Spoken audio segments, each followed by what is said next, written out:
আসসালামু আলাইকুম। দেশ-বিদেশ থেকে যারা যুক্ত হয়েছেন সবাইকে স্বাগত জানাচ্ছি। দাঁড়িয়ে আছি নরসিংদী জেলার সর্বশেষ প্রান্ত। পিছনে রয়েছে ভৈরব উপজেলা। তো আমরা আজকে ভিডিওটি শুরু করব অর্থাৎ ২য় পর্বটি। আমি গত পরশুদিন একটি পর্ব দিয়েছিলাম। আজকে পর্বটি হচ্ছে বায়ুরেচার বাজার থেকে মাঝখানে পুরাতন ব্রহ্মপুত্র সেতু এবং পরবর্তীতে ভৈরব সেতুর টোল প্লাজা পর্যন্ত দৈর্ঘ্য ১৩ কিলোমিটার। এই ১৩ কিলোমিটার পথ আজকের ভিডিওতে থাকবে। আজকের হচ্ছে ১২ই জানুয়ারি ২০২৬। যারা গত পর্ব মিস করেছেন, গত পর্বটি ছিল ইটাখোলা মোড় থেকে এই বায়ুরেচা বাজার পর্যন্ত। দর্শক, আমরা এখন রয়েছি ঠিক বায়ুরেচা বাজার। হাতের ডান পাশে দেখতে পাচ্ছি জমি অধিগ্রহণের কাজ কিছুটা শেষ করে যে স্থাপনাগুলো ছিল সেই স্থাপনাগুলো সরিয়ে ফেলা হয়েছে। আরও কিছু স্থাপনা রয়েছে ছোটখাটো, সেগুলোও খুব শীঘ্রই সরানো হবে। তারপর এখানে পুরোদমে কাজটা শুরু হয়ে যাবে। তো এই বায়ুরেচা বাজার পর্যন্ত যারা গত পর্ব মিস করেছেন তাদের জন্য আমি ডেসক্রিপশনে লিঙ্ক দিয়ে রাখবো। অর্থাৎ ভুলতা গাউসিয়া থেকে এই বায়ুরেচা পর্যন্ত ৩টি পর্ব হয়েছে। ৩টি পর্বের লিঙ্ক আমি ডেসক্রিপশনে দিয়ে রাখবো। আশা করি দেখে আসবেন। এর পরবর্তীতে আরেকটি পর্ব আমি করে দেখাবো। সেটি হলো কাশপুর থেকে এই ভুলতা গাউসিয়া পর্যন্ত। এটি যেহেতু অনেকটাই গ্যাপ হয়েছে, সেই গ্যাপটি আমি পূরণ করবো খুব শীঘ্রই। তারপরে ভিডিওগুলি আসবে ব্রাহ্মণবাড়িয়ার বিশ্বরোড থেকে মাধবপুর থেকে অলিপুর শায়েস্তাগঞ্জ, এরকম পর্যায়ক্রমে। দর্শক, এই অংশে যদি দেখি কাজ এখনো শুরু করতে পারেনি। মূল সমস্যাটি হলো জমি অধিগ্রহণ। কারণ আপনারা জেনে থাকবেন জমি অধিগ্রহণের কারণেই কিন্তু এই প্রকল্পটি বারবার থমকে যাচ্ছে। এই অংশে কাজ করছেন হেগো মীর আক্তার লিমিটেড। তো তারা যেখানে কাজটি বুঝিয়ে পেয়েছেন, জমিটি বুঝিয়ে পেয়েছেন, সেখানে কিন্তু কাজ শুরু করেছে ইতিমধ্যেই। আমরা যদি সামনের অংশে দেখি, সামনে বিশাল কর্মযজ্ঞ চলছে, সেটি আজকে আপনাদের সরজমিনে দেখাবো। এই অংশে বৈদ্যুতিক খুঁটি স্থানান্তরের কাজটি শেষ করতে পারেনি, কিছু কিছু জায়গায় শেষ হয়েছে। তো এই অংশে দেখতে পাচ্ছি এখানে বেশ স্থাপনা, এটি গ্রাম রয়েছে। সামনে রয়েছে দাড়িপাড়া বাজার, তারপরে রয়েছে নারায়ণপুর, তারপরেও রয়েছে নীলকুঠি বাজার। এরপরে আমরা দেখব পুরাতন ব্রহ্মপুত্র সেতু, এরপরে রয়েছে ভৈরব দুর্জয় চত্বর। আমরা পর্যায়ক্রমে দেখব। একটু আগে বলেছিলাম সামনে কর্মযজ্ঞ। এই অংশে দেখেন যে মূল সড়ক কিন্তু একেবারে যে সড়কটি রয়েছে তার সঙ্গে লেভেল করা হয়েছে বালি ফেলে। বৈদ্যুতিক খুঁটি কিন্তু ডান পাশে স্থানান্তর করা হয়েছে, বাম পাশে কাজটি এখনো ধরতে পারেনি। তো দর্শক, ঢাকা সিলেট ৬ লেন প্রকল্প, টোটাল ৪টি লেন থাকবে, মূল লেন ২টি হবে সার্ভিস লেন। আমি চলে যাচ্ছি সামনের দিকে, সেদিকের কি অবস্থা পর্যায়ক্রমে দেখাবো। আজকে ১২ই জানুয়ারি ২০২৬ ঢাকা সিলেট ৬ লেন প্রকল্পে একদম লেটেস্ট একটি ভিডিও।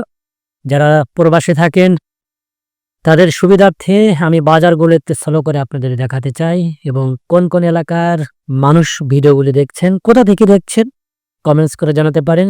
আমি ইতিপূর্বে অনেক কমেন্টস আপনাদের পেয়েছি, গঠনমূলক কমেন্টস, খুব ভালো লাগে। আপনাদের প্রশংসায় আমি উজ্জীবিত। আমার কাজের আগ্রহ অনেকটাই বেড়ে গিয়েছে আপনাদের কমেন্টসে।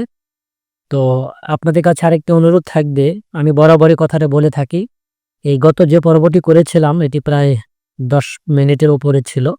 সেটির অ্যাভারেজ ডিউরেশন আমি পেয়েছি 4.5 মিনিট। অর্থাৎ অধিকাংশ লোকই কিন্তু টেনে টেনে দেখেন, আর আংশিক লোক ফুল ভিডিও দেখেন। তো আপনাদের কাছে অনুরোধ থাকবে ভিডিওগুলি না টেনে পুরোপুরি দেখলে আমার কাজের আগ্রহটা অনেকটাই বেড়ে যাবে। এই যে গ্রামটা দেখতে পাচ্ছি, এই গ্রামে কিন্তু জমি অধিগ্রহণের কাজটি শেষ করতে পারেনি। জমি অধিগ্রহণ শুধুমাত্র সরকারের পক্ষ থেকে সম্ভব নয়, জমির মালিকদের সর্বোচ্চ সহায়তা করতে হবে। বর্তমান যেভাবে সরকার দিচ্ছেন, যে রেটটি করা হয়েছে, ধার্য করা হয়েছে, সে রেটে যদি জমিটি দিয়ে দেন তাহলে আমার মনে হয় না যে খুব বেশি আপনাদের লস হবে। আবার কিছু কিছু জমির মালিক ইচ্ছাকৃতভাবে এটি জটিলতা তৈরি করেছে অধিক মূল্য পাবার আশায়। আবার কিছু তথ্য আমি পেয়েছি, কিছু কিছু জমির মালিক তারা কি করেছে, যে এই দিক দিয়ে রাস্তা যাবে শুনে ইট বালু সিমেন্ট এনে স্থাপনা গড়া শুরু করে দিয়েছে। বুঝতেই পারছেন কেন, মানে অধিক মূল্য পাওয়ার আশায়। এগুলো থেকে বেরোতে থাকবেন অনুরোধ করব। সিলেটবাসী দীর্ঘদিনের ভোগান্তি এটি। তো এই ভোগান্তিটির অবসান ঘটুক, এটা আমিও চাই। আমরা চলে এসেছি নারায়ণপুর বাজার।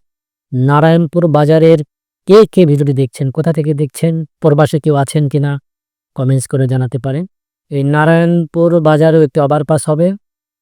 ঢাকা সিলেট ৬ লেন প্রকল্প শুধু নয়, যে কোনো প্রকল্প অর্থাৎ ৬ লেনের যে কাজগুলো হবে সেখানে বাজার এলাকায়, জনবসতি এলাকায় ওভারপাস হবে। তো অনেকে আমাকে কমেন্টস করেন যে ভাই আমার বাজার এলাকায় ওভারপাস হবে কিনা। তো আমি আগেও বলেছি দূরপাল্লার যানবাহনগুলো নির্বিঘ্নে চলাচলের জন্য এই প্রকল্পটি হাতে নেওয়া। তো তো যানজট বাজার এলাকায় যদি ওভারপাস না হয় তাহলে তো যানজটে পড়তে হবে।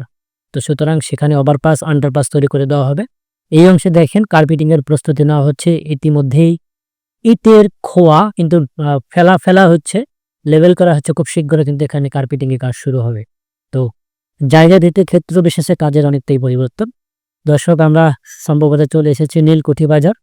এই নীলকুঠি বাজারের পরে পুরাতন ব্রহ্মপুত্র নদী রয়েছে, সেই নদীর উপরে কিন্তু সেতু নির্মাণের কাজ শুরু হয়েছে, সেটা একটু পরে আপনাদের দেখাবো। দর্শক, আমি একটু স্লো করে দেখাচ্ছি এই কারণে যেখানে যেখানে কাজগুলি বেশি চলছে সেগুলো যেন আপনারা প্রপারলি বুঝতে পারেন। কারণ আপনারা খুচরা ভিডিও না দেখে যদি এরকম টানা ভিডিওগুলি দেখে থাকেন, 4 থেকে 5টি পর্ব হলে অন্তত 1 থেকে 150 কিলোমিটারের পথের আপডেট কিন্তু আপনারা পেয়ে যাবেন। তারই সুবিধার্থে কিন্তু আমি এই ভিডিও অর্থাৎ ড্রোনের সাহায্যে আপনাদের দিয়ে থাকি, এই কারণে যাতে আপনাদের বুঝতে অসুবিধা না হয়। তো দর্শক, আমরা চলে যাব সামনের দিকে, সেদিকের কি অবস্থা পর্যায়ক্রমে আপনাদের দেখাতে চাই। ঢাকা সিলেট 6 লেন প্রকল্পটি শুধুমাত্র সিলেটবাসীর স্বপ্ন না, যেহেতু সিলেটে একটি পর্যটন কেন্দ্র গড়ে উঠেছে, শুধু একটি নয় কয়েকটি। তো ওই পর্যটন কেন্দ্র হিসেবে কিন্তু সারা বাংলাদেশের মানুষ বছরে একবার হলেও আসেন বেড়াতে। তো তাদেরও যেন সুবিধা হবে, এছাড়াও সিলেটবাসীর আর্থসামাজিকের ব্যাপক উন্নয়ন ঘটবে। তো এই অংশে দেখেন রাস্তাটি লেভেল করা হচ্ছে। এখানে যন্ত্রাংশ নির্মাণ শ্রমিক আমরা দেখতে পাচ্ছি, অর্থাৎ এদিকের জমি অধিগ্রহণ কিন্তু অনেক আগে শেষ করা হয়েছে, যার ফলে কিন্তু এখানে পুরোদমে কাজটি শুরু হয়েছে। আমি গত পর্বের ভিডিওতে আমি যে থাম্বনেল তৈরি করেছিলাম সে শুরুতেই বলেছিলাম ঢাকা সিলেট 6 লেনের প্রথম স্বাদ গ্রহণ করবে এই নরসিংদীবাসী। তো সবচাইতে কাজের অগ্রগতি আরও বেশি এগিয়েছে, সেটা কাশপুর থেকে গাউসিয়া পর্যন্ত প্রকল্পের শুরু যেখানে, সেটি খুব শীঘ্রই এই ভিডিওটি আসবে। আর অনেকে আমাকে বলে থাকেন ভিডিওগুলি সিরিয়ালে দেওয়ার জন্য। আসলে সিরিয়ালে দিলে এই জন্যই হবে না, কারণ যেটা একটু লেট হয়েছে সেটা কিন্তু আগে দেওয়ার চেষ্টা করি, যেখানে কাজের অগ্রগতি বেশি সেটা কিন্তু আগে দিতে হয়। এই ফলে কিন্তু আমি একটু উল্টাপাল্টা করে ভিডিওগুলো দিচ্ছি এখানে সেখানে, মানে নিয়ম মাফিক ফলো না করে। যদি আমি সিরিয়ালভাবে ভিডিও দিই তাহলে পেছনেগুলো আরও পিছনে পড়ে যাবে। তো এই জন্যই কিন্তু আমি ভাবে দিচ্ছি। তো আশা করি আরেকটি পর্ব দিয়ে কাজ করে পরবর্তী দিয়ে আমি আবারও অভিগঞ্জের অংশ শুরু করব। তো যারা প্রতিনিয়ত আমার ভিডিওগুলো দেখে থাকেন সবাইকে কৃতজ্ঞ জানাচ্ছি যে আপনাদের উৎসাহ ভালোবাসায় কিন্তু আমার কাজের উৎসাহ দ্বিগুণ বাড়িয়ে দিয়েছে। এর ফলে কিন্তু আমি চেষ্টা করি ঢাকা থেকে এসে ড্রোনের সাহায্যে এই ভিডিওগুলো আপনাদের দেওয়ার জন্য। কারণ এই ড্রোনে কি হয়, এই প্রকল্পের পাশাপাশি 6 লেন কাজের প্রকল্পের পাশাপাশি অত্র এলাকার প্রাকৃতিক দৃশ্য কিন্তু আমরা উপভোগ করতে পারি।